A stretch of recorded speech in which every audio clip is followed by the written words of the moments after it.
The Buffett test.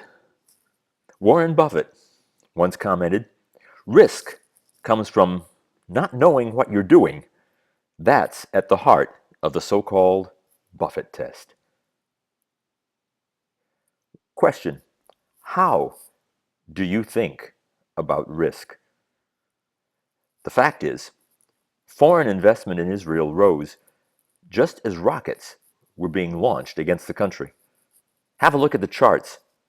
Rockets fired toward Israel from 2002 to 2010, rockets fired from the Gaza Strip, and total capital raised during the same period by Israel VC funds. How do we account for this? Through the simple fact that Israel managed to divorce its ongoing security threat from economic growth opportunities. Consider this example. Warren Buffett bought the ISCAR machine tool company for $4.5 billion, his first acquisition outside the United States. Where? In a country subject to rocket attacks. Turns out, investing in a country is a lot like insurance risks. The real question is, how catastrophic is the nature of the risk, and can I live with it? Warren Buffett remarked that if ISCAR were bombed, another plant could always be built, and knowing Israelis, in fairly short order. The bottom line is, value equals employees and management, loyal customers, and that magical attribute we call brand. Missiles, oddly enough, are not a catastrophic risk, as long as it can be assured that all customers get their orders. At ISCAR, it was said, for our customers around the world, there was no war. Think about that. For our customers around the world, there was no war. Warren Buffett once stated, if you're going to the Middle East for oil, then don't stop in Israel. But if you're going for brains, energy, and integrity, to finish the sentence for him, Israel is where you want to be. The Israeli business ethos is really pretty simple. Business as usual, no matter what. And with that attitude, an Israeli team developed an experimental idea, Google Suggest. It's a revolutionary contribution to searching the internet.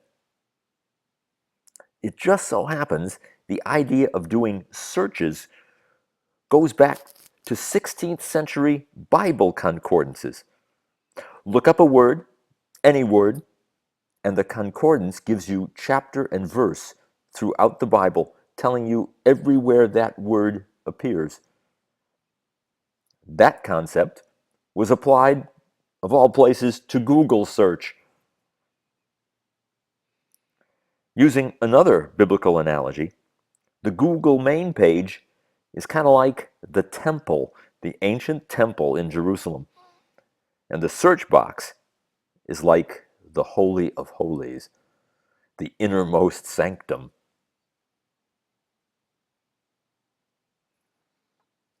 Bill Gates noted that Google and Microsoft are locked in fierce competition. True enough. But where? Well, the battlefront is Israel. Gates said, innovation in Israel is crucial to technology. But what about BDS? That movement that stands for boycott, divest, and sanction. Sanction who? Israel, of course. Pro-Palestinian supporters and proponents of divestiture from Israel over its policies in the West Bank are claiming victory after it was reported that Bill Gates was selling shares of a British security firm with business links to the Israeli military. G4S is a multinational firm that offers services in the security sector. According to the British newspaper Telegraph, Gates reduced his stake in the company, which was once thought to be just over 3%. Gates's holdings in G4S were estimated to value $167 million. Gates had bought shares of the firm through Cascade Investment, his privately owned investment company, and the Bill and Melinda Gates Foundation. But a recent filing with the stock exchange revealed that Gates had divested from some of his shares to the point where his stake is now just at below 3%. G4S has been criticized by pro-Palestinian advocates of profiting from Israel's military regime in the West Bank. Commercial ties with Israel that are seen as strengthening its hold on the disputed territories has become a serious issue, contentious issue in Europe over the course of recent months. Last year, the European Union published guidelines limiting interaction with Israeli entities beyond the pre-1967 lines. Last year, the company announced it is planning to quit key contracts in Israel amid protests against its involvement in West Bank settlements. So there is an issue to mull over. Even though Israeli business has made itself immune more or less from rocket attacks, is the international BDS movement trying to accomplish what terrorists and terrorist states have not been able to accomplish? How can Israel fight BDS? And how can we fight it? Still, in most cases, Israel has been able to transform dangers into valuable assets. Consider the example of the invention of the reprogrammable memory chip. ERPAM is a memory chip that can only be read, invented by Dov Froman in 1971 while at Intel. But consider the backstory. Froman had left Intel to start an enterprise in Ghana. In 1973, Intel was experiencing a shortage of engineers, and Froman pitched an Israeli design center. Its construction was delayed by the Yom Kippur War that year. But the new center came to life in Haifa in 1974, starting with just 5 employees. The initial investment, $300,000. Nowadays, the center employs 5,400 workers. Not a bad record, don't you think?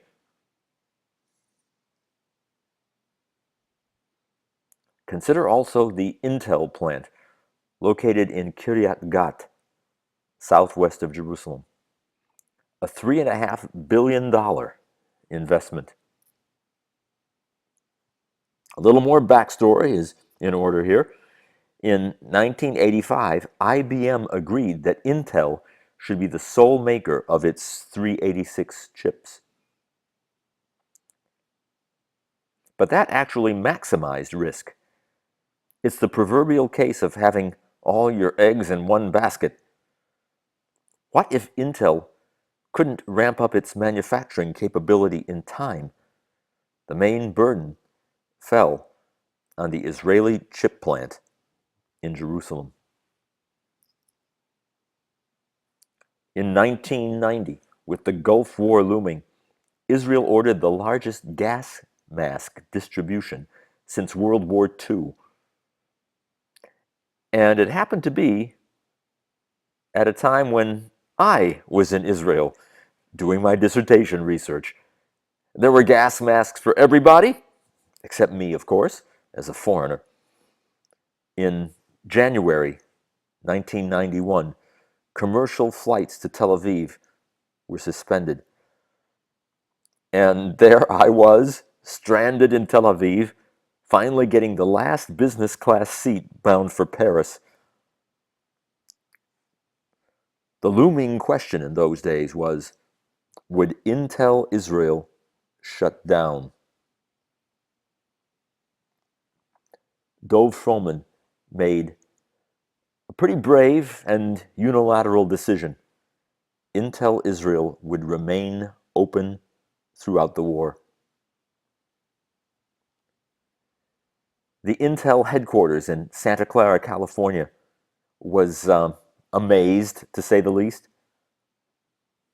The Israel plant did everything to maintain a sense of normalcy, even setting up a wartime kindergarten on the premises. There's an Israeli term, davka, meaning despite or in spite of, or just to spite someone. In other words, rub their nose in it. The more Israel's enemies attack, the more we will succeed.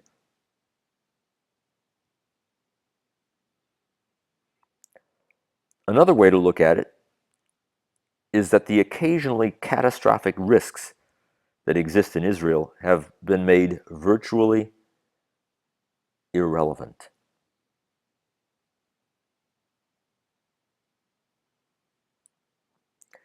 Now consider this. What values do Americans embrace? Looking for excuses, perhaps? It's been said there's a difference between interest and commitment. When you're interested in doing something, you do it only when it's convenient. When you're committed to doing something, you accept no excuses, only results. Or perhaps not to work, not to put out, not to excel. Is that another value? Perhaps to slough off, blow it off. Either show up or have a good excuse about why you were otherwise engaged. Either way, you may risk offending the exact people you want to impress and subtly convince to advance your income bracket. An even tougher question is, are we just maybe a declining culture? Do we need a little Israel in our blood? Just some things to think about. So let it be written.